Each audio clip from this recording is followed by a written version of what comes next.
Thank you all for your duty to this commission. We will begin with Deputy Chairman Sherbina's briefing, and then we will discuss next steps, if necessary. Thank you, Comrade General Secretary. I'm pleased to report that the situation in Chernobyl is stable. Military and civilian patrols have secured the region, and Colonel General Piccolo, who commands troops specializing in chemical hazards, has been dispatched to the plant.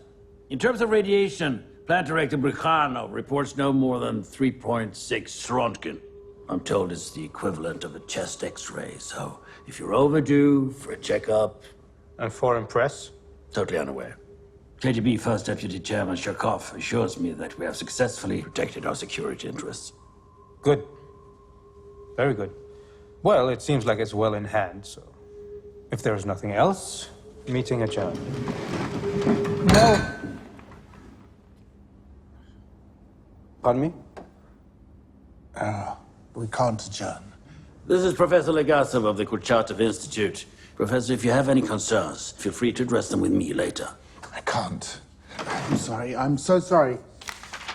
Page 3, the section on casualties. A fireman was severely burned on his hand by a chunk of smooth black mineral on the ground outside the reactor building. Smooth black mineral. Graphite. There's graphite on the ground. Well, there was a tank explosion. There's debris. Of what importance that could be... There's only one place in the entire facility where you will find graphite. Inside the core. If there's graphite on the ground outside, it means it wasn't a control system tank that exploded. It was the reactor core. It's open. Comrade General Secretary, I can assure you that Professor Legasov is mistaken. Bricano reports that the reactor core is intact. And as for the radiation... Yes, 3.6 Röntgen, which, by the way, is not the equivalent of one chest X-ray, but rather 400 chest X-rays. That number's been bothering me for a different reason, though. It's also the maximum reading on low-limit dosimeters. They gave us the number they had. I think the true number is much, much higher. If I'm right, this fireman was holding the equivalent of 4 million chest X-rays in his hand. Professor Legasov, there's no place for alarmist hysteria. It's not alarmist if it's a fact. Well, I don't hear any facts at all. All I hear is a man I don't know, engaging in conjecture, in direct contradiction to what has been reported by party officials. I apologize. I didn't mean, please, may I express my concern as calmly and as respectfully as Professor Legasov. Boris, I will allow it.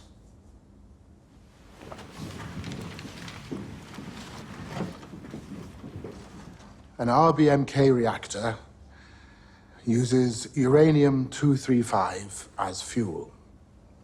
Every atom of U-235 is like a bullet, traveling at nearly the speed of light, penetrating everything in its path: woods, metal, concrete, flesh. Every gram of U-235 holds over 1 billion trillion of these bullets. That's in 1 gram. Now, Chernobyl holds over 3 million grams, and right now it is on fire. Winds will carry radioactive particles across the entire continent. Rain will bring them down on us. That's 3 million, billion, trillion bullets in the air we breathe, the water we drink, the food we eat.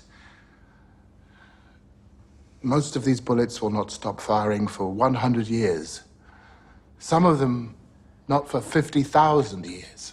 Yes, and this concern stems entirely from the description of a rock. Yes. Comrade Sherbina, I want you to go to Chernobyl. You take a look at the reactor, you personally, and you report directly back to me. Wise decision, Comrade General Secretary. And take Professor Legasov with you. Forgive me, Comrade General Secretary, but I don't... Do you know how a nuclear reactor works? No. No. Well, then how will you know what you're looking at? Meeting adjourned.